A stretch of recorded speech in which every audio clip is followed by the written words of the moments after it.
Baik, kita mulai Bu ya.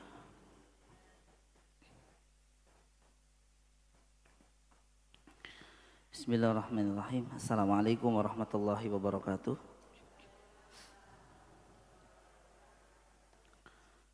Innal hamdalillah, segala puji hanya milik Allah Subhanahu wa taala. Nahmaduhu wa nasta'inuhu wa nastaghfiruh. Kita selalu memujinya, memohon pertolongan hanya kepadanya, dan memohon ampunan atas segala dosa dan kesalahan kita hanya kepada Allah Subhanahu wa taala.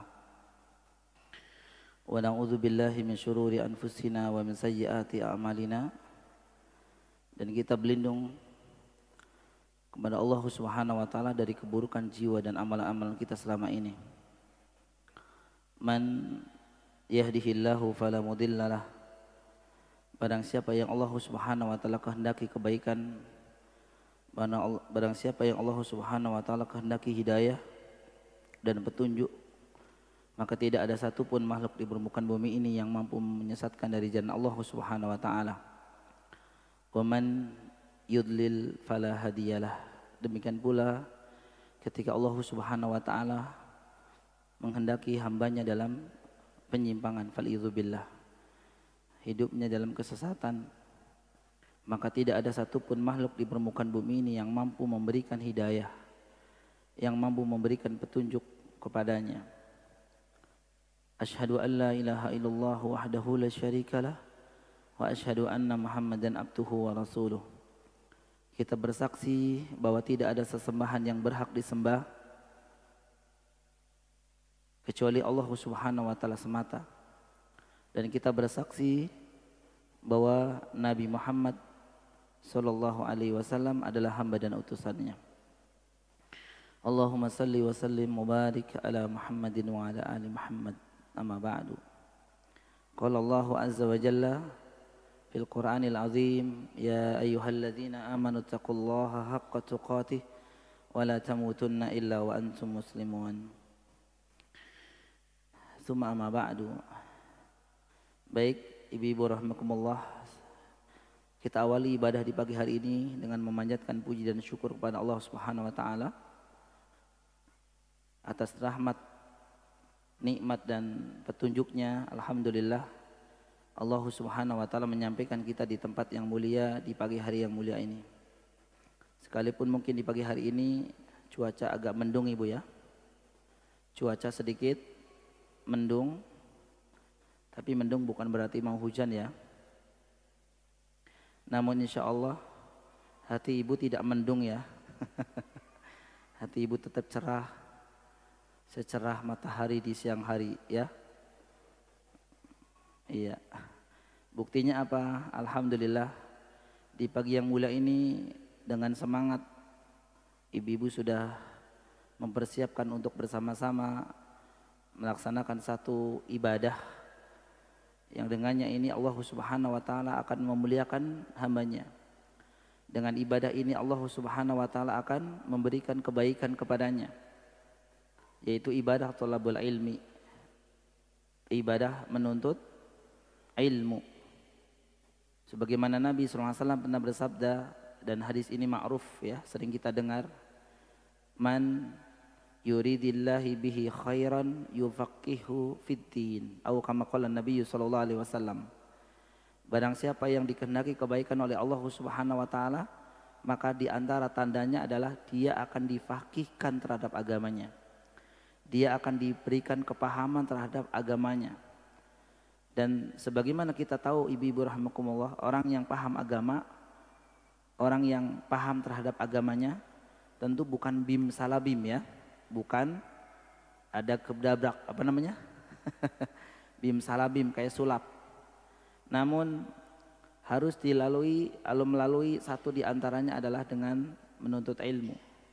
Sehingga insya Allah dengan ibadah di pagi hari ini, ibadah thalabul ilmi ya, dengan tujuan kita memahami agama kita ini, maka mudah-mudahan ini sebagai wasilah atau jalan agar Allah Subhanahu wa taala menghendaki kebaikan buat kita semua. Amin ya rabbal alamin.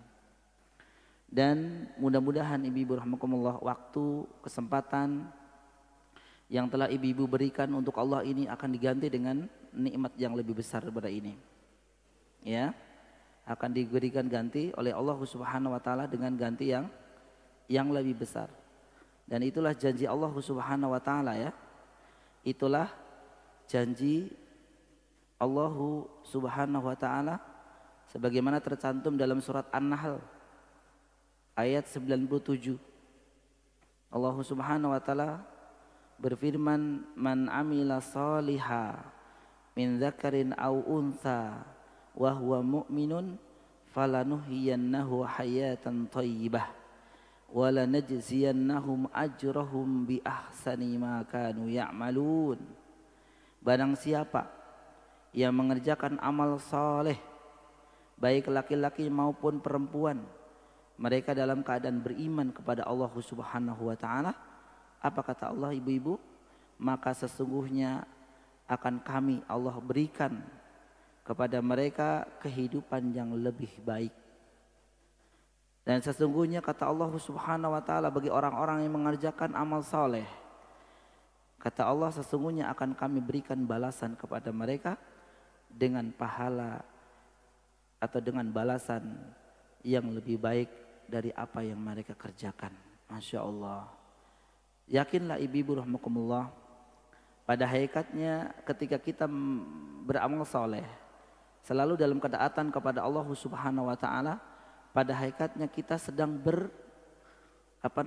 bertransaksi atau bermuamalah dengan Allah Subhanahu wa taala. Bertransaksi, bermuamalah dengan Allah Subhanahu wa taala. Yang Allah janjikan barang siapa yang bertransaksi dengan Allah Subhanahu wa taala, disebutkan dalam Al-Qur'an lan tabur. Tidak akan ada ruginya. Tidak akan menemui kerugian. Berbeda dengan ibu-ibu atau kita semua ketika bertransaksi dengan manusia, ada dua kemungkinan. Bisa untung, bisa buntung. Bisa untung, bisa rugi. Ya. Ibu ketika bertransaksi, berbisnis dengan teman-teman, tentu harapan kita akan mendapatkan keuntungan. Ibu ada yang ngajak, yuk kita dagang makanan untuk sarapan. Modal sekian, ibu ya.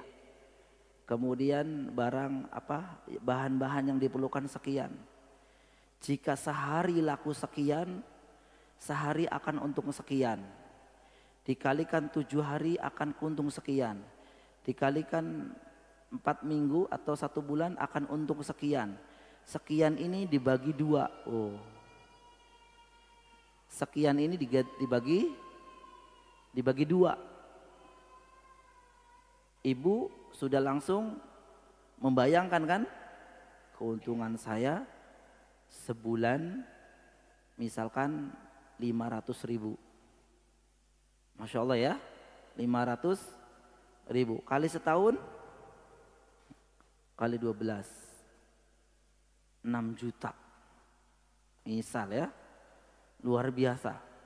Tapi dalam prakteknya bisa untung segitu, bisa untung lebih, insya Allah ya, kalau lebih bisa juga rugi. Bisa rugi. Ya pada akhirnya kalau udah rugi itu biasanya udah goyang tuh. Gimana nih? Berhenti aja Pak. Nah, ya. Kita bagi nih, modalnya dibagi lagi. Bertransaksi dengan manusia. Namun ketika kita bertransaksi dengan Allah Subhanahu wa taala, lan tabur, tidak akan menemui kerugian ibu-ibu rahmakumullah.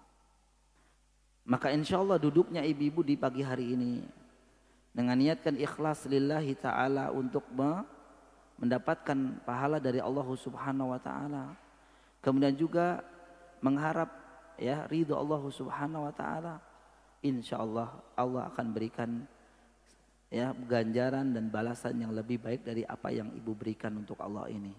Sebagaimana disebutkan tadi di surat An-Nahl 97. Oleh karena itu berbahagialah ibu-ibu rahmakumullah yang sampai dengan hari ini Allah berikan istiqomah buat kita untuk selalu dalam ketaatan kepada Allah Subhanahu wa taala. Mudah-mudahan kenikmatan ini menjadi kenikmatan yang langgeng sampai dengan kita berjumpa dengan Allah Subhanahu wa taala. Amin ya rabbal alamin. Baik ibu-ibu rahimakumullah, di pagi yang mulia ini insyaallah kita akan lanjutkan. Ini pembahasan masih di bab 30. Betul ya, Bu? Masih di bab 30 karena muallif rahimahullah membawakan beberapa dalil, banyak dalil. Dan terakhir adalah dalil ke berapa? Dalil ke terakhir itu dalil ke 2 kalau nggak salah ya. Maka insya Allah kita akan lanjutkan di dalil selanjutnya. Ya. Namun sebelumnya seperti biasa terakhir kita bahas kemarin adalah berkenaan dengan bab yang kita sedang pelajari, yakni bab mengenai apa? Bab 30 ibu-ibu, cinta kepada Allah Subhanahu wa taala. Yang inti dari bab ini adalah cinta kepada Allah Subhanahu wa taala harus didahulukan dari selainnya. Ya. Cinta kepada Allah Subhanahu wa taala dan Rasulnya itu harus didahulukan lebih dari selainnya. Ya. Di antara dalil yang dibawakan oleh beliau rahimahullah taala adalah dalil yang firman Allah Subhanahu wa taala yang menyebutkan tentang ada sebagian manusia yang mereka mencintai apa ibu? Mencintai atau mengambil sesembahan selain Allah Subhanahu wa taala dan mereka menjadikan sesembahan dan mereka mencintainya, mencintai sesembahan tersebut seperti ia mencintai Allah. Dan ini sudah kita jelaskan bahwa hal demikian ini maka bisa terjerumus dalam perbuatan kesyirikan. Ada orang yang menjadikan selain Allah Subhanahu wa taala sesembahan dan kemudian mencintai sesembahan tersebut sama seperti ia mencintai Allah Subhanahu wa taala.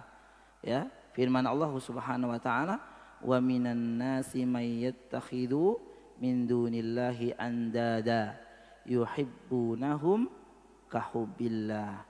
Dan ayat yang mulia ini sudah kita jelaskan. Dan yang paling terakhir kita telah menjelaskan tentang model cinta. Ya, model-model cinta. Dan yang paling terakhir adalah mengenai penjelasan dari Al-Imam Ibnu Qayyim Al-Jauzi rahimahullah ta'ala. Ya, yang menyebutkan ada 10 perkara yang bisa dilakukan oleh seorang muslim yang ini bisa mendatangkan cinta kepada Allah Subhanahu wa taala.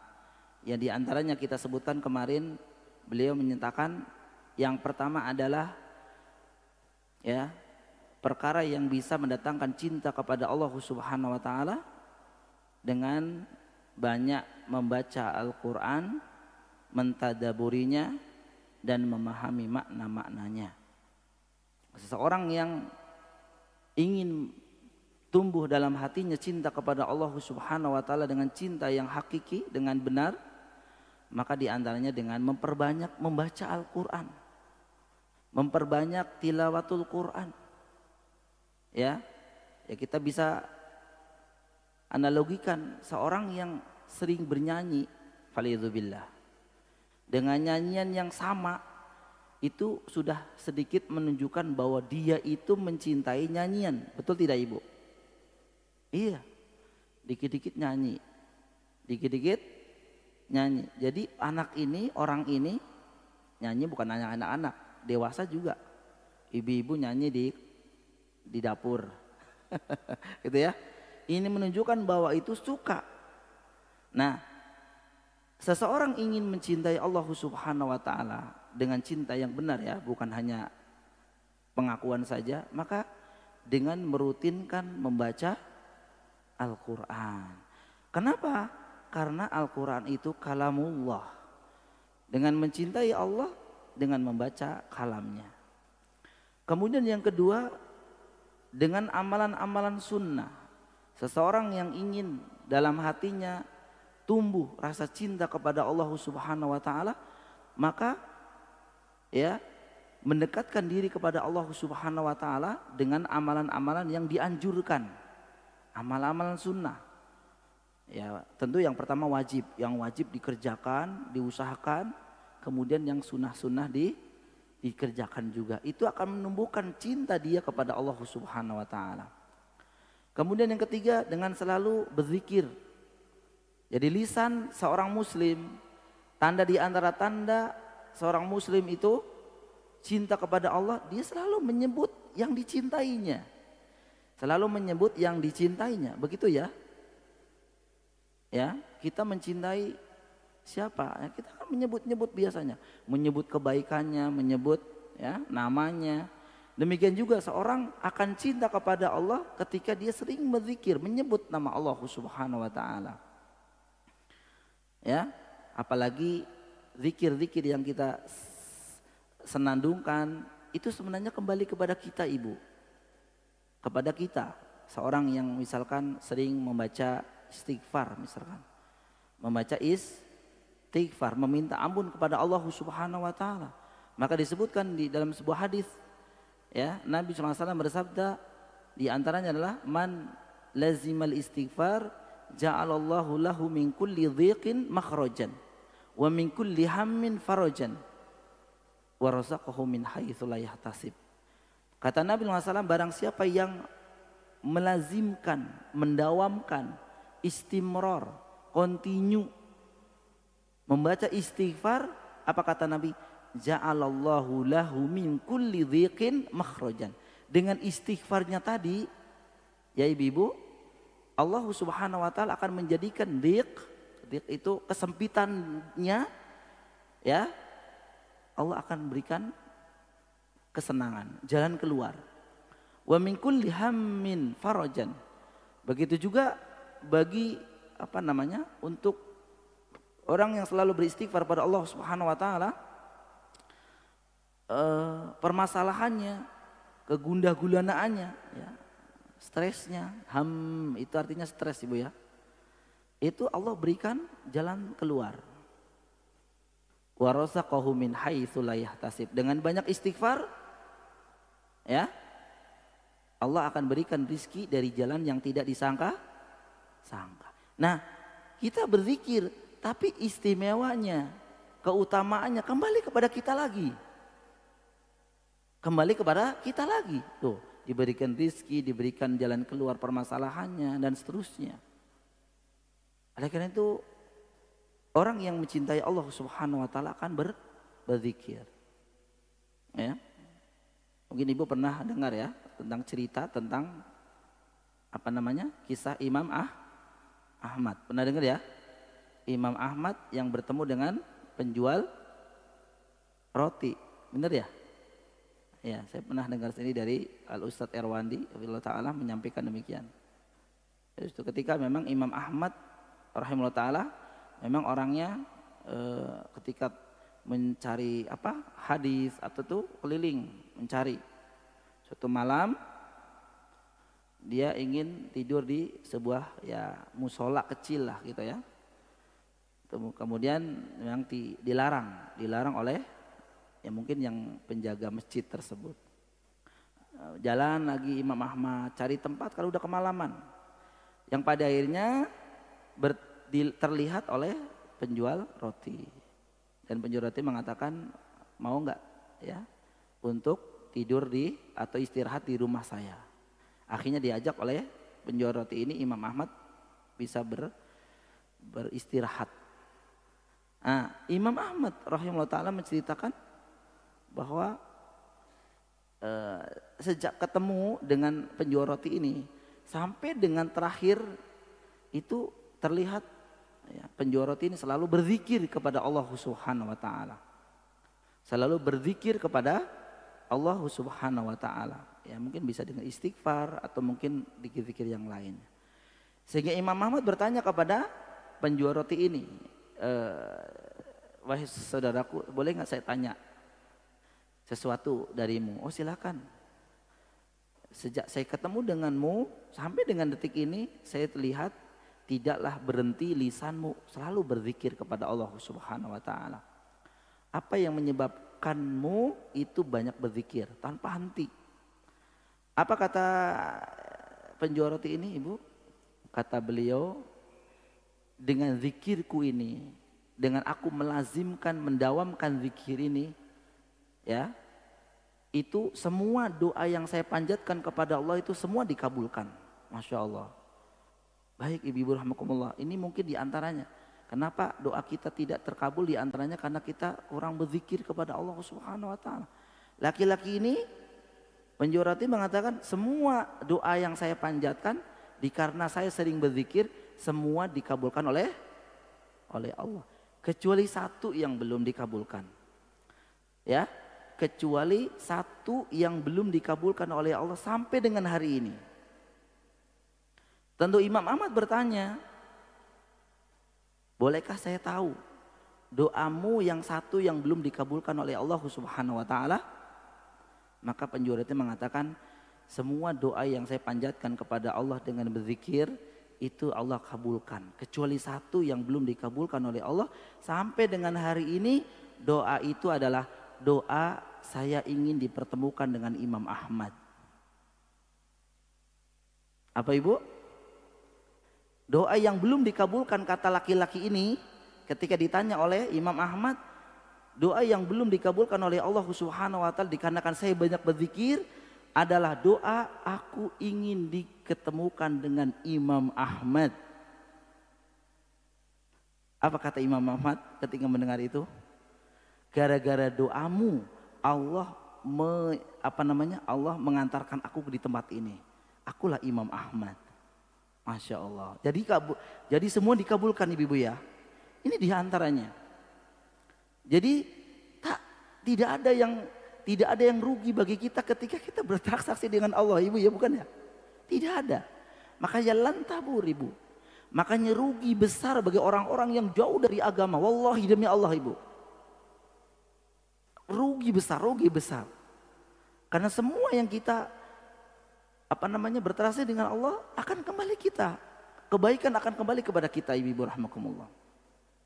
Maka diantaranya kata beliau rahimahullah ta'ala, dengan berzikir akan menimbulkan cinta kepada Allah Subhanahu wa taala.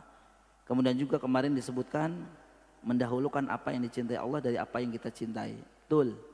Seseorang yang lebih mengutamakan apa yang Allah cintai, pasti Allah memuliakannya. Contoh, kita cinta pada harta. Betul tidak Bu ya? Senanglah harta. Tapi suatu ketika Allah akan uji. Ketika kita udah banyak harta, Allah uji dengan apa? Ayo dipanggil, misalkan sudah mampu untuk haji misalkan, untuk umroh misalkan, untuk sedekah misalkan, untuk wakaf misalkan. Allah uji, kamu lebih cinta Allah apa hartamu? Diuji. Ya. Kalau orang-orang yang ingin mendapatkan cinta Allah Subhanahu wa taala tentu akan mengutamakan Allah yang dicintai Allah daripada apa yang kita cintai. Nah, ini diantaranya mendahulukan apa yang dicintai Allah dari apa yang dicintai kita merupakan usaha untuk mendapatkan cinta Allah Subhanahu wa taala. Kemudian juga merenungi nama-nama Allah yang indah sudah kita jelaskan. Kemudian mengingat nikmat-nikmat yang Allah berikan kepada kita. Mengingat nikmat-nikmat yang Allah berikan kepada kita. Coba, ibu ketika mengingat kebaikan orang tua, apalagi orang tua kita sudah meninggal dunia, dua-duanya atau salah satunya, kita ingat-ingat kebaikan mereka, maka akan semakin cinta kita kepada mereka. Betul ibu ya? Ingat ya Allah, dulu saya disekolahkan, saya dibiayain, saya diantar, saya dikasih baju, saya diapain, pokoknya disayang oleh ibu, oleh bapak sama ibu. Akan timbul cinta kita kepada mereka. Bahkan mengandai-andai kalau bapak ibu saya masih hidup sekarang, saya ajak jalan-jalan Ustadz. Jalan-jalan kemana Bu? ke Mekah, alhamdulillah, gitu ya. Diajak-ajak jangan ke macet, puncak macet Bu, jangan ke sana ya. Ke Mekah, macet-macet berpahala, begitu Ibu ya. Kalau bapak ibu saya masih hidup Ustadz, saya akan belikan mainan, belikan mereka emas, cincin emas, perhiasan. Ya boleh-boleh aja. Kenapa ibu kok sampai ada niat begitu? Karena cintanya. Mengingat kebaikan-kebaikan mereka begitu besar. Nah, demikian juga ibu, ketika kita ingin cinta kepada Allah Subhanahu wa taala, ingat coba. Ingat kebaikan-kebaikan, ingat nikmat-nikmat yang Allah berikan kepada kita. Hari ini saja ibu ya. Ibu kita semua ya. Ketika bangun, ada azan, ibu bangun. Allah masih berikan nikmat kesempatan kita. Masih mendengar azan. As-salatu khairum minan naum. Masih dengar. Makanya ketika kita bangun, kita ucapkan apa ibu?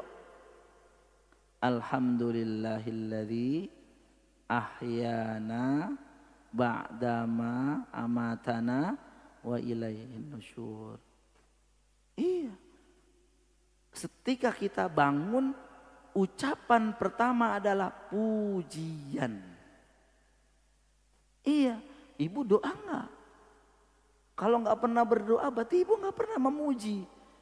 Di antaranya kita mensyukur nikmat Allah Subhanahu wa taala ketika kita bangun tidur dengan mengucapkan alhamdulillahilladzi, segala puji bagi Allah yang telah ahyana, menghidupkan aku, ba'da amatana, setelah Allah tidurkan aku, Allah matikan aku. Coba kalau kita tidak mendengar as-salatu khairu minan naum, berarti apa kira-kira? Pindah alam. Ibu udah niat hari ini, hari itu ya mau rujakan sama temen, mau apa? Udah nggak jadi, Bu ya, nggak jadi. Mau jalan-jalan, mau apa, mau mana, nggak jadi kalau kita tidak dibangunkan oleh Allah di pagi hari itu. Ini amat besar ibu. Coba kita dengarkan atau kita pernah mendengar teman-teman katanya tidur langsung tidak bangun lagi. Kemudian ibu bangun, kita bangun ke kamar mandi, bisa berjalan. Berjalan dengan tegak. Artinya apa? Allah masih berikan kesehatan buat kita. Itu juga nikmat besar. Banyak di antara mereka, banyak saudara-saudara kita ketika bangun pagi masih tetap di pembaringan. Tidak bisa berjalan. Tidak bisa ibu. Mereka masih di pembaringan. Menggerakkan kaki, tangan itu juga kalau udah bisa udah luar biasa. Tapi mereka masih. Nah, itu juga nikmat. Kita nggak pernah mengingatkan. Jadi lewat begitu saja. Ada sarapan, kemudian ibu bisa berangkat kemana, terus siangnya ngapain, nikmat begitu banyak ibu. Sampai ke pembaringan tidur lagi, nikmat begitu banyak, kita tidak pernah menghitungnya. Ya, wa in ta'uddu nikmatallahi la tuhsuha, kata Allah. Jika kalian tidak menghitung nikmat yang Allah berikan kepada kalian, la tuhsuha, tidak akan mungkin kalian menghitungnya, enggak mungkin ibu. Bernapas, ya, dan seterusnya dengan mengingat nikmat Allah akan timbul cinta kepada Allah Subhanahu wa taala. Kemudian merendahkan diri di hadapan Allah sudah kita jelaskan. Kemudian juga berkholwat dengan Allah. Ibu ya, sesekali kita berkholwat dengan Allah, berduaan sama Allah. Di waktu yang mungkin orang-orang lelap dalam tidur, kita berkholwat, merendahkan diri kita kepada Allah, meminta ampun atas segala dosa yang kita. Itu akan menjadikan cinta kita kepada Allah Subhanahu wa taala tumbuh. Kemudian berkumpul dengan orang-orang yang mencintai Allah, berkumpul dengan para ulama. Tentu ibu datang kepada majelis ilmu, ya. Itu juga salah satu bagian dari agar kita cinta kepada Allah Subhanahu wa taala. Jangan berkumpul dengan orang-orang yang suka ngerumpi. Kalau ibu sering ke situ ya nanti yang terjadi adalah sering gerumpi. Tapi kalau berkumpul dengan orang-orang soleh, mereka sering menyebutkan nikmat Allah, mengingatkan dalam kebaikan, dan seterusnya, itu akan timbul cinta kita kepada Allah Subhanahu wa taala. Kemudian juga menjauhi hal-hal yang menjauhkan hati dari Allah Subhanahu wa taala. Dan inilah yang terakhir, ibu-ibu rahimakumullah, yang kita sampaikan. Maka di pagi hari ini insya Allah kita akan lanjutkan yang dalil selanjutnya firman Allah Subhanahu wa taala di surat At-Taubah ayat 24. Surat At-Taubah ayat 24. Allah Subhanahu wa taala berfirman, "Qul in kana aba'ukum wa abana'ukum wa ikhwanukum wa azwajukum wa ashiratukum wa amwalun iqtaraftumuha wa tijaratun takhshawna kasadaha wa masakinu tardawnaha ahabba ilaikum minallah wa rasulih wa jihadi fisabilillahi fatarabbasu hatta ya'tiyallahu bi amrih hatta ya'tiyallaha bi amrihi wallahu la yahdil qaumal fasiqin." Yang artinya, katakanlah hai Muhammad pada mereka, jika ayah-ayahmu, jika bapak-bapakmu, jika anak-anakmu, saudara-saudaramu, istri-istrimu, keluargamu, harta kekayaan yang kamu usahakan, perdagangan yang kamu khawatirkan kerugiannya, dan rumah-rumah tempat tinggal kalian lebih kalian sukai, lebih kalian cintai daripada Allah Subhanahu wa taala dan Rasulnya, serta berjihad di jalannya, maka apa kata Allah ibu-ibu? Maka tunggulah sampai Allah berikan keputusannya, dan Allah tidak memberikan petunjuk pada orang-orang yang fasik. Di surat At-Taubah ayat 24. Penjelasan dari ayat yang mulia ini ibu rahimakumullah, yang dibawakan oleh Syekh Muhammad bin Abdul Wahhab rahimahullah ta'ala, Allah Subhanahu wa ta'ala menyebutkan dalam ayat ini tentang 8 perkara yang menjadi kecintaan manusia. Menyebutkan 8 perkara yang menjadi kecintaan manusia. Dan ini wajar, manusia mencintai yang apa yang disebutkan ini wajar. Perkara tersebut adalah apa ibu? Yang pertama, cinta kepada orang tua, bapak-bapakmu. Cinta kepada anak-anakmu, cinta kepada saudara-saudaramu, cinta kepada istri, kepada kerabatnya. Kemudian cinta kepada harta yang dia usahakan, yang tadi kita sebutkan di awal. Kita sudah bekerja siang malam, Senin sampai hari Senin lagi, Sabtu Ahad nggak libur bu ya, lembur, begitu kan? Tidak ada hari kecuali di perusahaan, di tempat kerja. Sampai mungkin ada yang lebaran pun tetap kerja, ada nggak? Tanggal merah, seharusnya libur. Tapi mungkin pimpinan menawarkan siapa yang mau bekerja di tanggal merah hari ini, hari besok, itu gajinya 2 kali lipat.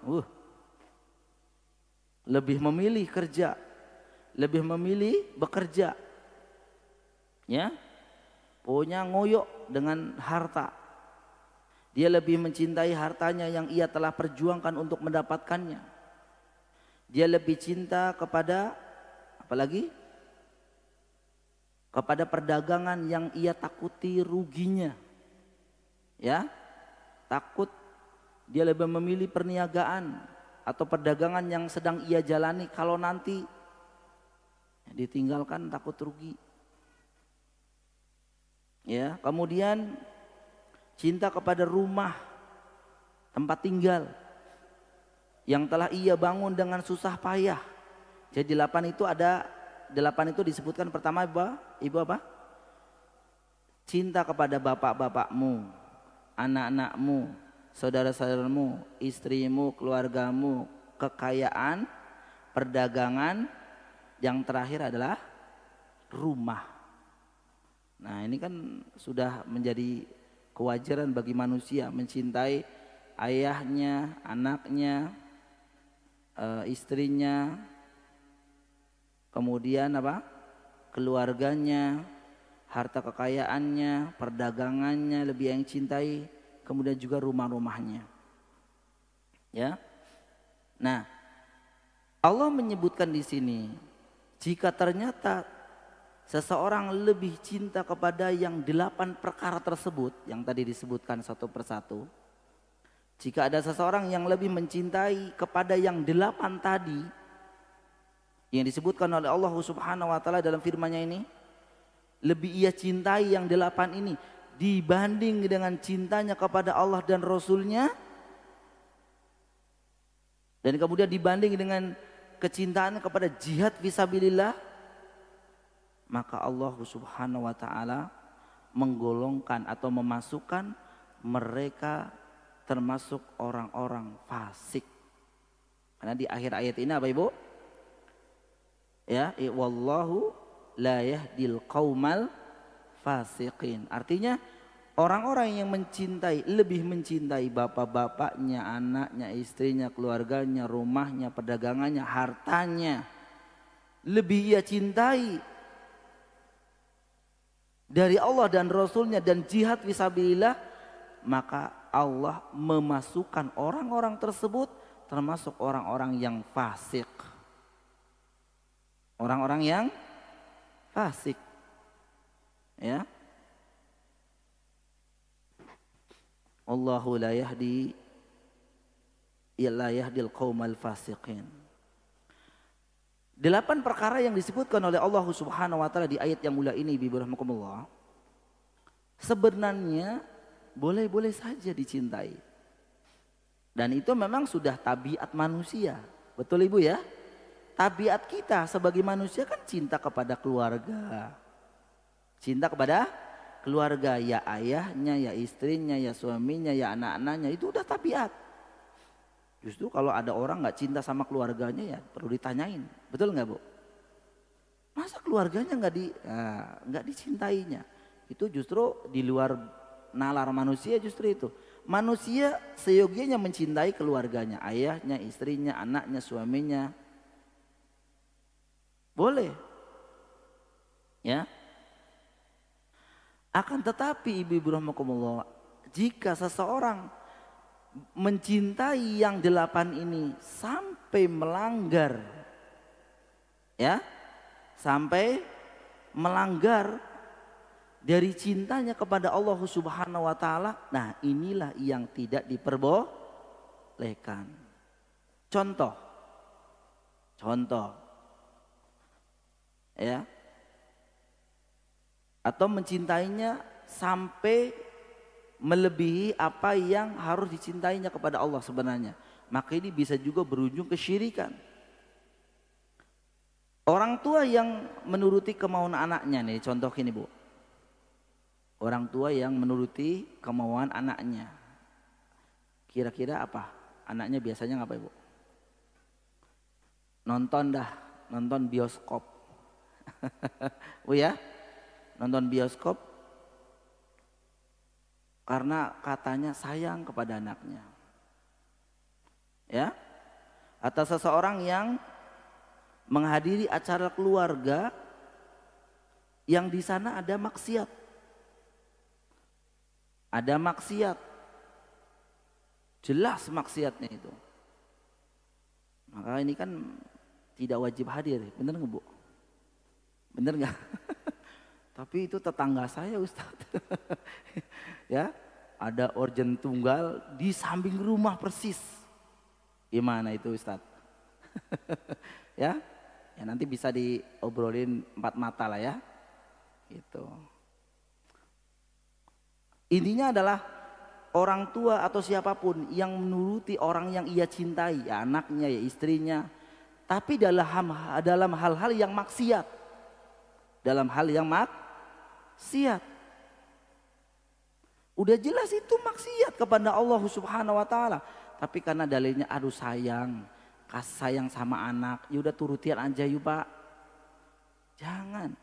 Ini bagian dari apa? Dia lebih mencintai selainnya dibanding dengan Allah Subhanahu wa taala. Bisa saja dia tergolong orang yang fasik.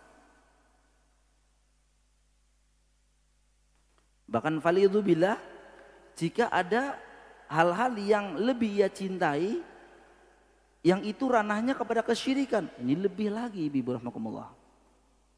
Contohnya apa? Ya, bila mana seseorang itu sampai menimbulkan ketundukan, kehinaan, kemudian merendahkan diri kepada selain Allah, dituruti, nah itu lebih dahsyat dosanya. Ya, contoh misalkan ada yang mengajak kita untuk mengadakan apa? Acara-acara ritual. Acara-acara ritual. Kemudian kita ikut. Nah, sedangkan kita tahu Allah dan Rasulnya melarang. Ayo, ibu gimana? Aku nggak enak sama warga.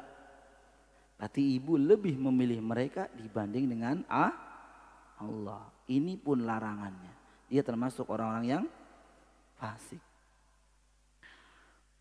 Sahabat Abdullah ibn Umar radhiyallahu taala anhuma, beliau pernah berkata, sami'tu Rasulullah sallallahu alaihi wasallam yaqul, saya pernah mendengar Nabi sallallahu alaihi wasallam bersabda, ya, idza tabaya'tum bil 'inah wa akhadtum adnabal baqar wa raditum biz zar'i wa taraktumul jihad sallallahu alaikum dhulla la yanzi'uhu hatta yarji'u ila dinikum, atau kama qala Nabi sallallahu alaihi wasallam.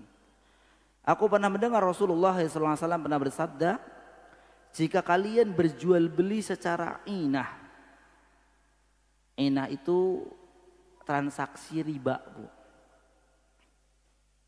Transaksi apa? Riba. Setahu ibu, riba itu kayak apa?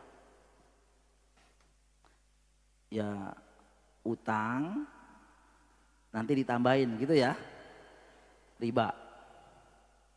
Ya, sebenarnya ada yang lebih jelimet tapi termasuk riba yang banyak orang tidak mengetahui.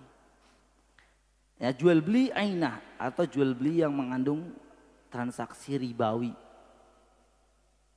Emang riba itu dosa ya Ustaz? Dosa besar, bukan dosa lagi, dosa besar. Bahkan disebutkan beberapa hadis, dosa riba itu bertingkat-tingkat. Bertingkat-tingkat. Mulai dari yang dasar, paling ringan, sampai dengan dosa riba yang paling tinggi. Dan Nabi mengatakan dosa riba yang paling ringan itu setara dengan seorang berzina dengan ibu kandungnya 7 kali. Luar biasa kan ibu ya? Dosa besar bukan berzina dengan orang ibu kandung. Dosa besar. Sekali 7 kali. Itu baru riba yang ringan. Baru riba yang bagaimana yang 2, nomor 3, nomor 4, nomor 5 seterusnya. Faliyuzubillah. Maka hati-hati ibu. Disebutkan oleh Allah Subhanahu wa taala orang yang bertransaksi dengan riba maka bersiap berperang dengan Allah Subhanahu wa taala. Siap diperangi oleh Allah Subhanahu wa taala. Nah, jika kalian berjual beli dengan ainah, jual beli ainah dengan riba, dan kalian mengikuti ekor sapi, sibuk berternak, kata sebagian ulama mengatakan, mengikuti ekor sapi itu sibuk berternak, memperbanyak harta, dan kalian suka dengan bercocok tanam dan meninggalkan jihad, artinya lebih cenderung ke dunia ibu, meninggalkan jihad, maka Allah akan menimpakan kepada mereka kehinaan atas kalian. Allah tidak akan mencabutnya dari kalian hingga kalian kembali kepada agama kalian. Dari hadis yang mulai ini, bismillahirrahmanirrahim, Nabi SAW mengkabarkan bahwa Allah Subhanahu wa taala tidak melarang seorang berdagang. Betul tidak ibu ya? Allah tidak melarang kita berdagang. Allah tidak melarang bangun rumah. Silakan ibu mau tingkat 5, 6, 7, 8, 9, 10. Boleh. Emang ada Ustadz? Ada lah ya. Di luar negeri bu ya. Di sini ada nggak yang tingkat 6?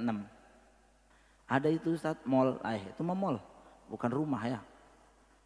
Kalau ibu rumahnya begitu nanti gimana bu? Kalau ibu mau jemur pakaian di paling atas. Pakai apa? Iya. Enggak enggak ada larangan sebenarnya. Allah dan Rasulnya tidak melarang kita apa? Bercocok tanam, berdagang, membangun rumah, sayang kepada keluarga, apalagi sayang apa namanya bekerja. Ya namanya harta yang sudah kita jerih payah kita berangkat pagi, pulang malam, berangkat pagi, pulang malam, berangkat pagi, pulang malam, dapat banyak. ATM 1 isinya berapa M, ATM 2 berapa M, ATM 3 berapa M. Miliar ya, bukan M males, bukan. Banyak nih mau make. Saking banyaknya, saking bingungnya gitu ya. Ini mana yang mau dipakai ya gitu kan. Boleh nggak mencintai itu? Boleh. Itu sudah bagian dari ini, boleh saja. Ya. Mencintai rumah, wah rumah tiap hari disapu, ya nggak apa-apa disapu. Ya bisanya nyapu, bisanya bersih-bersih karena ibu kita cinta kepada rumah kita. Pengen yang tata-tata, depannya ada kolam renang, kolam ikan.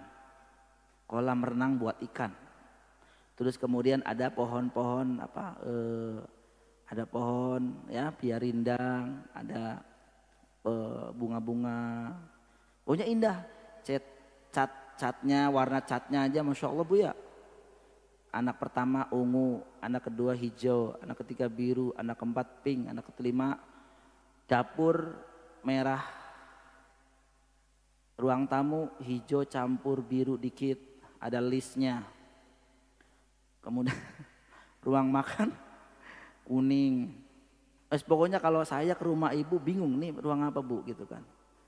Ibu mengingatnya kuning ruang tamu, merah kamar anak pertama. Saking cintanya kepada rumah begitu, wah Masya Allah gitu ya. Boleh tidak? Boleh, silahkan. Ya, silahkan cinta. Kepada anak-anak juga, anak-anaknya cinta kita kepada mereka, kepada istri, kepada suami. Semua kita cintai boleh, itu wajar. Namun ketika seseorang ya sampai meninggalkan kewajiban kepada Allah Subhanahu wa taala, sampai melanggar tata tertib yang Allah dan Rasulnya telah cantumkan,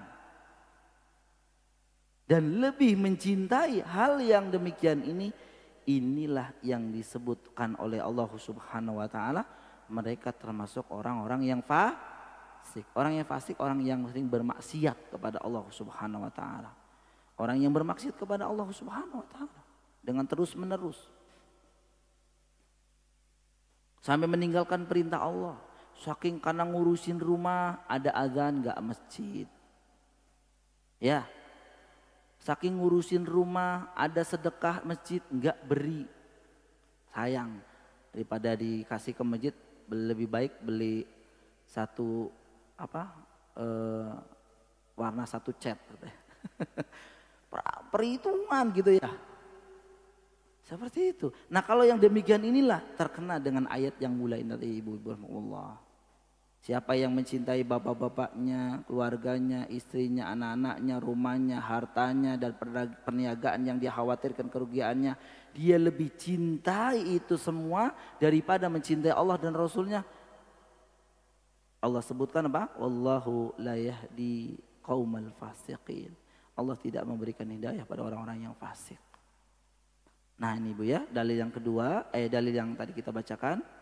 Jadi syarahnya demikian, intinya adalah Allah Subhanahu wa taala dan Rasulnya harus lebih kita utamakan dalam kecintaan kita kepadanya dibanding dengan yang lain.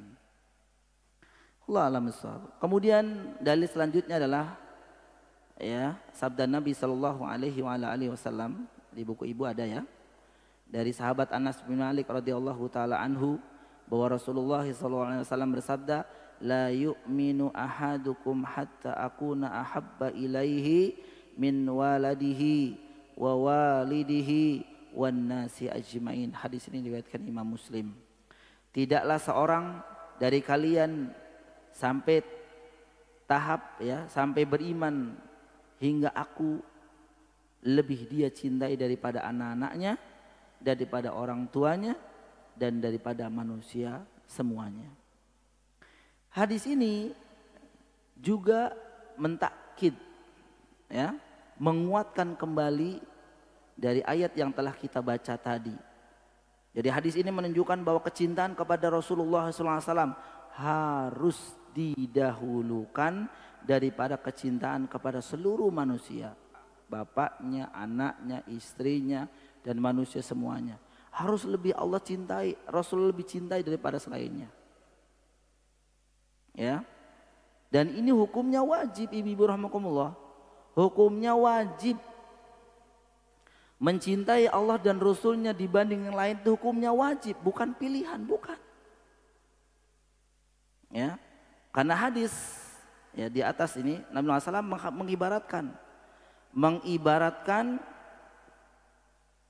mengibaratkan orang yang mencintai selain Nabi SAW, maka imannya tidak sempurna. Orang yang lebih mencintai selainnya dibanding Allah dan Rasulnya, imannya tidak sempurna. Ketika seseorang lebih cinta kepada orang tuanya, anak-anaknya, dirinya daripada Nabi SAW, maka bisa dikatakan ia telah berdosa. Karena mengutamakan Allah dan Rasulnya hukumnya wajib. Sesuatu yang wajib jika ditinggalkan maka dia berdosa. Jadi menimbulkan rasa cinta kepada Nabi SAW dibanding atau melebihi cinta kepada orang tua, anaknya, kawannya atau dia sendiri itu merupakan perkara yang wajib. Jadi nggak boleh ditunda. Segala sesuatu kalau Allah dan Rasulnya sudah memanggil maka itu. Dalilnya banyak ibu-ibu rahmatullah. Dalilnya banyak agar kita mengikuti Nabi SAW. Di antaranya adalah ayat yang berbunyi apa?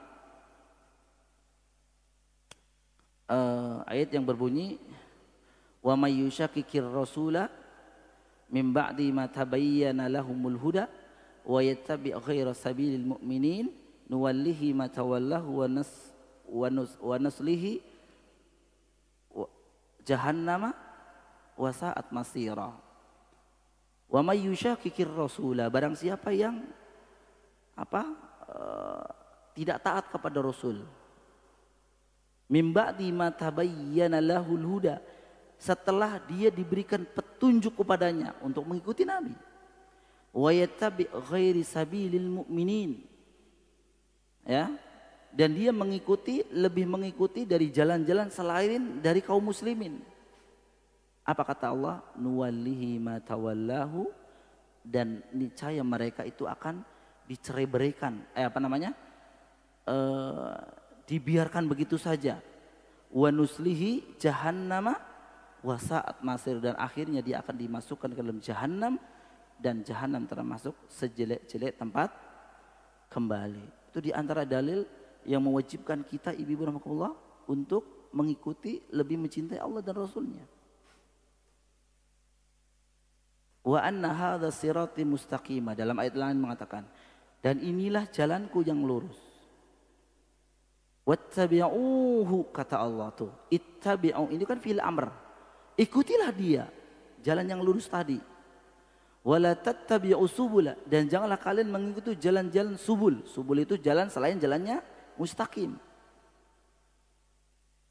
Gak boleh mengikuti jalan selain dari jalan mustaqim. Apa jalan siratul mustaqim ini? Kata para ulama mengatakan yang disebut dengan siratul mustaqimah adalah jalan Allah yang diturunkan kepada Nabi Muhammad sallallahu alaihi wasallam. Ikuti dia, jangan mengikuti jalan-jalan subul. Dan ayat-ayat yang lain yang menyatakan bahwa kita harus lebih memilih Allah dan Rasulnya. Innama qaulal mu'minina idza du'u ilallahi wa rasulihi liyahkuma bainahum ayyaqulu sami'na wa ata'na. Innama, sesungguhnya hanya perkataan orang-orang yang beriman ketika Allah dan Rasulnya mengajak mereka untuk berhukum dengan hukum Allah dan Rasulnya, untuk menghukumi perkara-perkara mereka. Satu ucapan orang beriman itu, sami'na, saya dengar, wa ata'na, saya patuh. Tuh orang beriman ibu-ibu. Jadi bukan mengatakan tapi kan kalau begini jadi begitu. Kalau begitu jadi begini. Ibu ya. Kalau udah seperti ini berarti kita sudah membandingkan perkara untuk Allah dibandingkan dengan yang lainnya. Ya. Sedangkan kalau kita lihat ibu ya tentang orang yang paling mencintai Nabi itu siapa ibu? Para sahabat. Begitu ibu ya? Para sahabat. Sampai dalam kecintanya kepada beliau itu tidak berani melakukan sesuatu kecuali yang Nabi perintahkan. Gak berani mereka. Contoh, ini perkataan sahabat Abu Bakar As-Siddiq radhiyallahu taala anhu. Ketika beliau mengatakan apa? Nah ini dicantumkan dalam kitab Al-Ibanah. Ya. Ketika sahabat Abu Bakar mengatakan tidaklah apa yang diperintahkan oleh Nabi Allah dan Rasulnya kepada aku pasti aku lakukan. Kata Abu Bakar, kalau saya tinggalkan satu saja dari apa yang Allah dan Rasulnya perintahkan, aku takut tersesat, aku takut menyimpang. Maka dalam kitab Al-Ibanah, Ibnu Battah Al-Ukhbari kalau tidak salah mengomentari perkataan Abu Bakar ini. Beliau mengatakan Abu Bakar Al-Akbar. Abu Bakar, seorang Abu Bakar. Beliau takut ketika satu saja apa yang Allah dan Rasulnya perintahkan itu tidak tinggalkan. Satu saja dia takut karena takut menyimpang. Bagaimana dengan orang-orang pada hari ini yang banyak meninggalkan Allah dan Rasulnya. Bahkan membenci syariat Allah dan Rasulnya. Banyak gak bu sekarang? Banyak. Ihtiza'u bisyariah. Banyak orang yang mencela syariat. Ada syariat apa? Banyak omongan ekstrim, berlebihan. Sedangkan itu memang syariat Allah dan Rasulnya.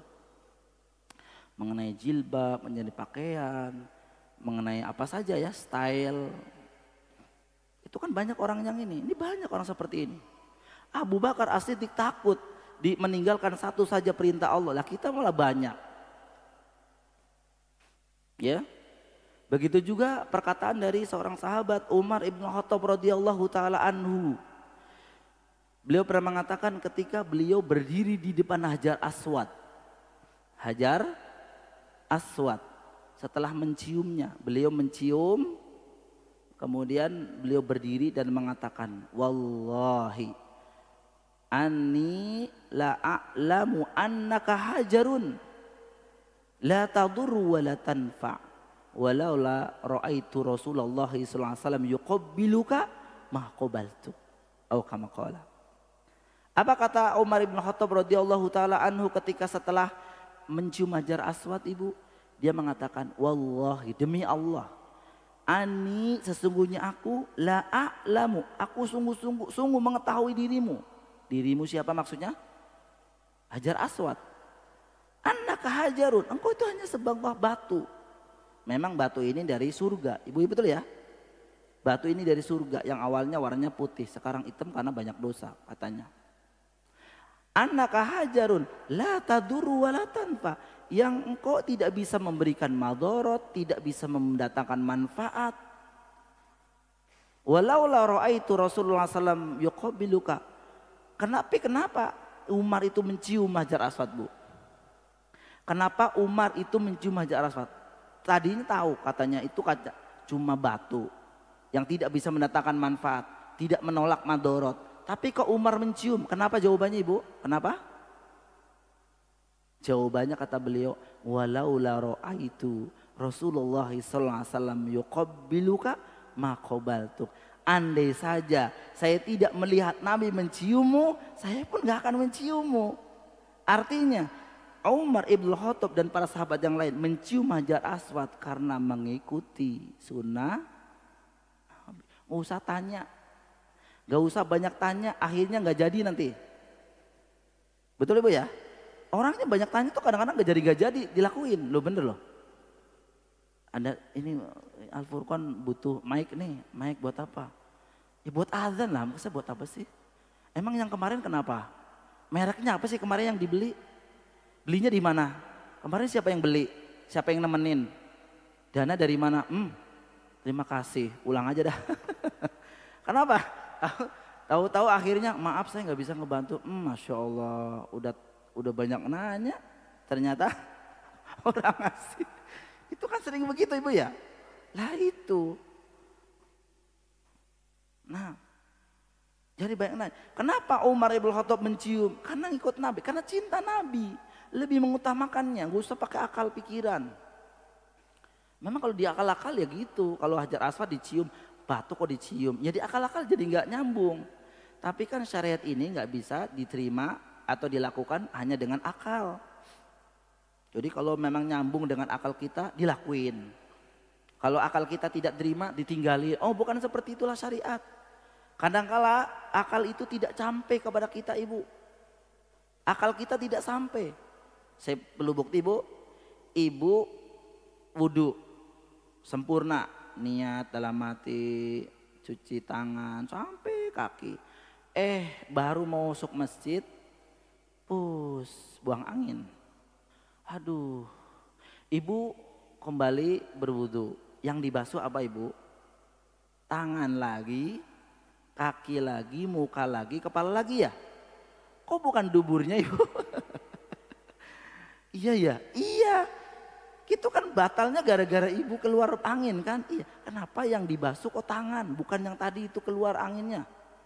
Ya, jangan diakal-akalin. Jangan diakal-akalin. Maka pantas perkataan dari seorang sahabat mulia Ali ibn Abi Thalib radhiyallahu taala anhu. Dia mengatakan lau kana dinu birra'yi lakana asfalul khuffi aula bimashi min a'lahu. Apabila agama itu diterima ditolak karena akal, Bu, kata beliau nih, kata Ali bin Abi Thalib, maka mengusap sepatu bagian bawah nih Bu, itu lebih utama dibanding mengusap bagian atas. Karena secara akal yang biasa atau gampang kotor yang mana? Yang bawah. Ibu jalan bisa nginjek apalah gitu kan?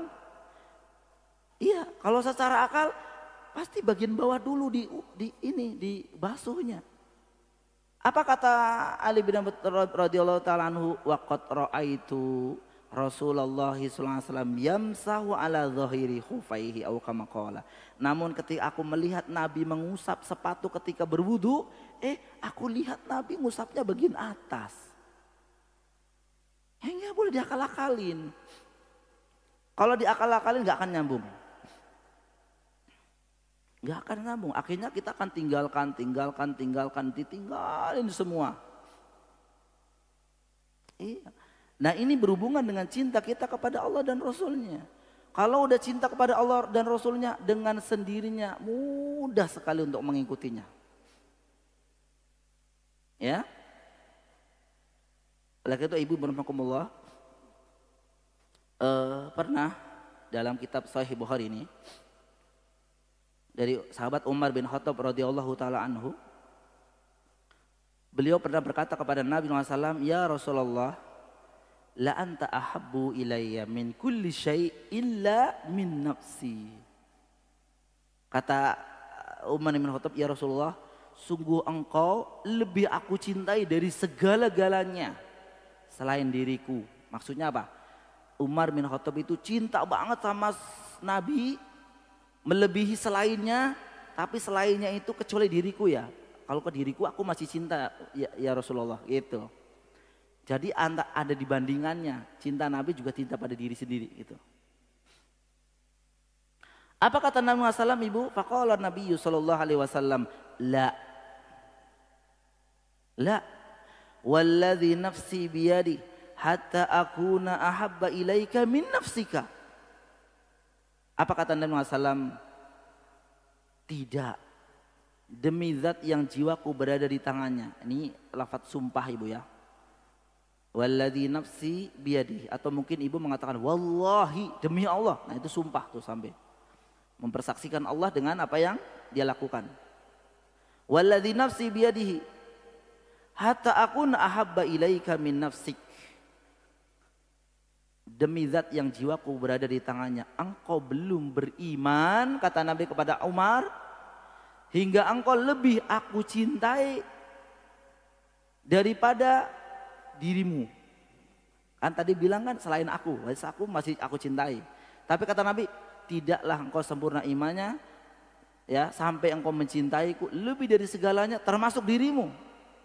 Nah, apa kata Umar? Faqala lahu, maka Umar menjawab atau mengatakan, fa innahul an wallahi la anta ahabbu ilayya min nafsi. Maka apa kata Umar bin Khattab radhiyallahu taala, demi Allah, sekarang demi Allah engkau lebih aku cintai dibanding diriku sendiri.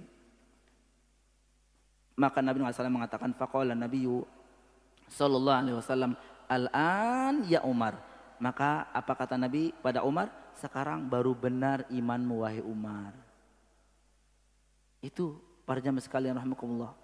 Oleh karenanya para sahabat cintanya kepada Nabi SAW melebihi cintanya daripada dirinya sendiri. Ya, mereka sampai mengorbankan Bismillah.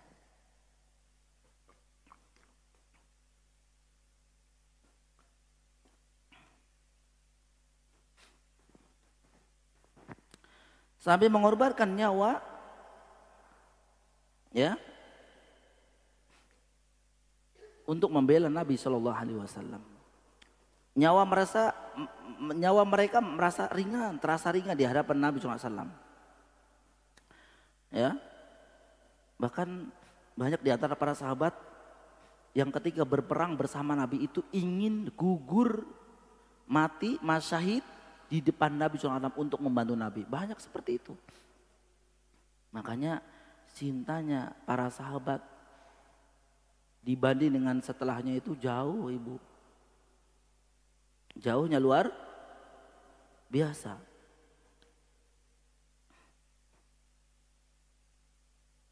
Nah, itu gambaran bahwa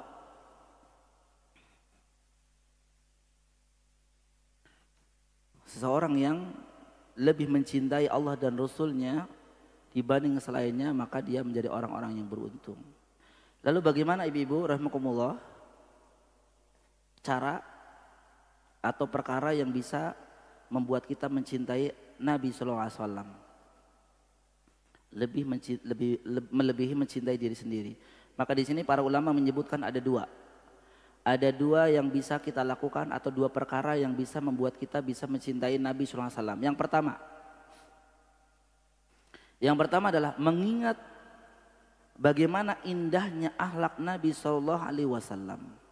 Nah ini ibu, para ulama mengatakan satu di antara dua perkara yang bisa kita lakukan yang dengannya bisa mencintai, menimbulkan cinta kepada Nabi SAW adalah mengingat bagaimana indahnya akhlak Nabi Shallallahu Alaihi Wasallam.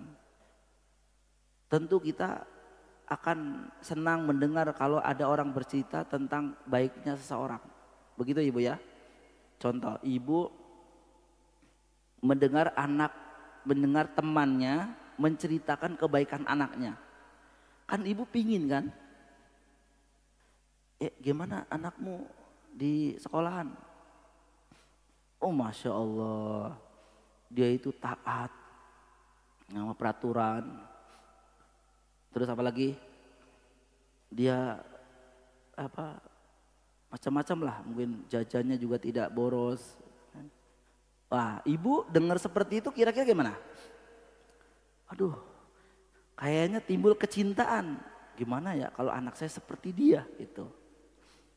Anak saya mah, gimana emang anaknya? Pulang sekolah aja jam 5:30 sore. Emang pulangnya jam 5:30 sore? Enggak, pulangnya mah jam 12. Lah ngapain dari jam 1 sampai jam 5:30 sore? Nah itu dia. Main, meluyur, jalan-jalan. Pasti kita punya keinginan bagaimana? Seperti anaknya dia. Ya. bagus banget sih akhlaknya, adabnya. Ya. Tentu ketika kita ingin mengetahui bagaimana akhlak beliau, ya kita wajib mendengarkan apa? Sirah Nabawiyah. Perjalanan Nabi SAW. Bahkan sirah itu Ibu, itu merupakan apa ya? Madah yang lengkap. Apa namanya? Pelajaran yang paling lengkap itu adalah sirah. Ibu, di sini ada sirah? Ya Al-Furqan. Jadi akan menceritakan bagaimana Nabi SAW itu akhlaknya itu dengan sirah. Bahkan di sela-sela sirah pasti di sana akhlak beliau ketika beribadah. Nah, berarti ada pelajaran ibadah di sana. Kemudian ketika beliau berkenaan dengan masalah akidah, maka di sana akidah terselip. Kemudian ketika bermuamalah, ketika Nabi berdagang seperti apa? Oh, berarti ada di sana muamalah. Maka memang pelajaran yang paling lengkap itu adalah sirah. Jadi langsung kalau ibu mendengarkan sirah dari orang yang memang sudah ahlinya, itu sampai menerawang kita itu seolah-olah kita hidup pada zaman Nabi. Iya. Satu di antara tanda apa namanya? Kenabian Nabi namanya apa? Khas. Betul ya? Kekhususan Nabi. Kekhususan Nabi irhas. Nabi memiliki tanda apa? Contoh, sejak kecil Nabi itu tidak pernah berbohong. Makanya Nabi dijuluki oleh orang-orang kafir pun dengan julukan apa? Al-Amin. Tapi ibu mungkin baru sebatas Nabi diberi julukan Al-Amin. Tapi bagaimana Al-Aminnya Nabi ibu belum tahu. Belum tahu. Maka ketika kita mendengar sirah Nabi, Masya Allah, kita menerawang, jiwa kita menerawang ke sana. Oh begitu ya, luar biasa.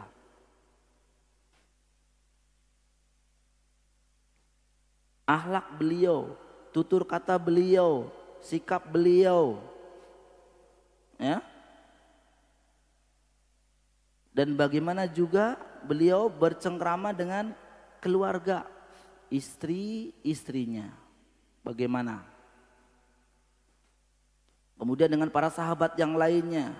Nah ini satu cara ibu, kalau pengen timbul rasa cinta kepada Nabi SAW dengan membaca atau mendengarkan sirah Nabawiyah. Ya, betul ibu. Kalau ibu kita disuguhi cerita, bukan dongeng ya. Ibu aja kalau dicerita dongeng, kadang-kadang asyik juga, begitu bu ya? Asyik. Kemudian juga kayaknya kita jiwanya masuk ke sana. Itu baru dongeng. Kadang-kadang dongeng kan bohong. Kadang ceritanya tidak benar. Hanya untuk menghibur. Tapi kalau sirah Nabawiyah itu bisa kita praktekkan. Ya. Makanya lihat sirah. Jangan lihat film. Betul ya? Film. Ya, kalau film kan bisa dibuat-buat. Betul ibu ya? Film bisa dibuat-buat. Film apa. Kadang-kadang malah juga film yang istrinya ada ustadz di dalamnya. Belum tentu, kan itu film. Jangankan omongan, pakaian aja diatur. Bener nggak bu? Nah, pakaiannya warnanya jangan merah, kuning. Jangan kuning, hijau. Nanti omongannya ustadz itu dilembutin. Ya namanya film. Namanya juga film. Bisa diatur. Siapa yang ngatur? Sutradara. Walaupun ada ustadz kok yang ikut film kok. Bukan masalah ustadznya. Tapi itu kan film. Berbeda dengan sirah Nabawiyah yang menceritakan asli dari apa yang dilakukan, dicontohkan oleh Nabi Shallallahu Alaihi Wasallam. Ikuti sirah Nabi, mulai dari yang kecil seperti apa, Waktu kecilnya bagaimana sampai dengan beliau SAW meninggal. Detik-detik beliau meninggal, bagaimana beliau akhlaknya kepada umatnya. Yang pertama. Yang kedua, hal yang bisa dilakukan agar timbul rasa cinta kepada Nabi SAW, mengingat jasa-jasa Nabi SAW. Mengingat jasa-jasa Nabi SAW. Ya, bagaimana perjuangan beliau dalam berdakwah sampai beliau diusir dari negerinya, sampai beliau diusir dilempar dengan batu, dihinakan dengan kotoran yang diletakkan di atas tubuhnya, berbagai macam kesusahan yang dialami oleh beliau sallallahu alaihi wasallam. Kita juga perlu mengingat bahwa tatkala Allah Subhanahu wa taala memerintahkan Nabi untuk berdakwah, maka saat itu pula Nabi SAW tidak istirahat dari ujian yang silih berganti sehingga beliau meninggal dunia. Ketika kita mengingat jasa-jasa Nabi SAW, beliau tidak pernah istirahat dalam berdakwah. Maka kita akan mencintai mereka, mencintai beliau SAW.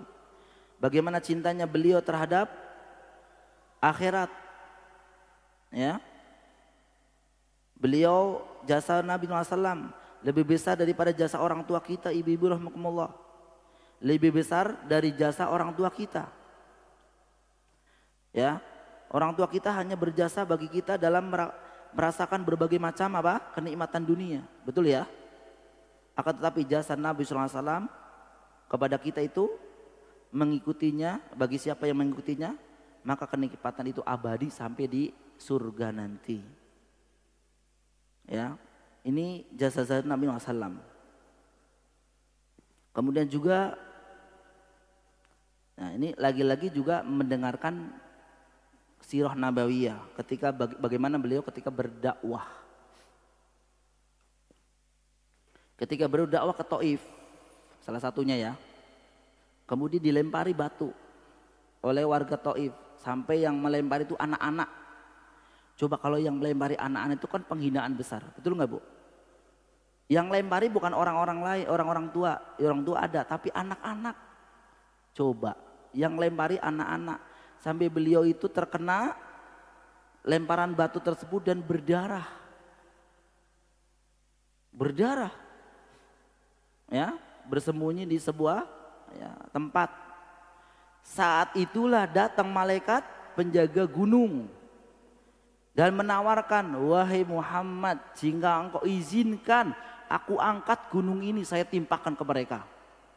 Kira-kira kalau ibu ini tawarin gitu gimana? Boleh.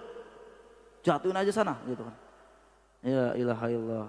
Ini kurang sabar. Ibu baru dakwah cuma ngomong gitu kan. Cuma ngajak, itu belum seberapa Ibu. Apa kata Nabi? Jawabannya, jangan. Coba. Kalau kita mah sok 5 gunung biar mati semuanya mereka, itu kita. Tapi Nabi SAW tidak, jangan. Tuh bayang, ini akhlak Nabi yang tinggi sekali, Bibi rahmatullah. Kita baru berdakwah sebentar aja udah mundur, ya, sudah mundur, nggak mau itu kan, karena kalau ini udah capek-capek juga malah nggak ngikutin gitu ya, nggak ngikutin. Nabi berdakwah tidak seperti itu. Intinya kalau kita ingin tumbuh cinta kepada Nabi SAW bisa dilakukan dengan 2 hal ini. Yang pertama adalah kita mengingat bagaimana indahnya akhlak beliau SAW. Yang kedua, mengingat jasa-jasa beliau ketika berdakwah sehingga kita mendapatkan hidayah di hari ini. Baik ibu rahmatullah, ternyata belum bisa selesai ya, dalil-dalilnya lumayan nih, kurang lebih demikian. Mudah-mudahan 1 dalil ini atau 2 dalil lagi nih bisa diselesaikan di tahun akan datang. Gitu ya, insya Allah Ta'ala. Kalau kita lihat di kalender minggu keempat bulan depan, tanggal berapa Ibu?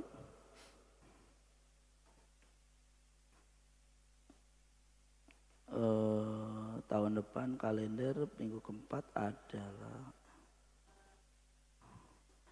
1, tanggal 23 Bu ya. 23 saya baru pulang Bu ya. Masih di perjalanan. Kalau memang ya nanti bisa di ini ya silakan. Intinya saya tidak bisa sepertinya di tanggal 23 karena persis di kepulangan saya dari haram ya, insyaallah. Bisa di 5, bisa di 2, bisa di 3. Bisa di 3 bukan 2, 1 dan 3 mungkin ya. Baik ibu-ibu rahimakumullah, demikian apa yang sudah kita jelaskan, mudah-mudahan mendatangkan ilmu bagi kita semua. Dan sekaligus ibu-ibu rahimakumullah, ini mungkin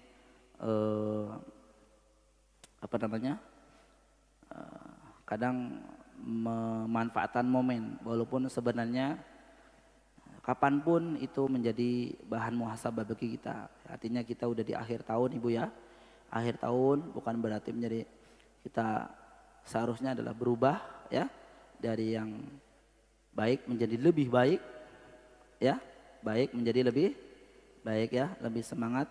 Mudah-mudahan tahun ini yang sudah kita lalui bersama-sama penuh dengan amal soleh, mudah-mudahan menjadi amal yang diterima Allah Subhanahu wa taala, dan mudah-mudahan Allah mudahkan di tahun-tahun berikutnya kita meningkatkan amal ibadah kita kepada Allah taala. Baik, sampai di sini Ibu rahimakumullah. Fihi soal, ada pertanyaan? Bismillah.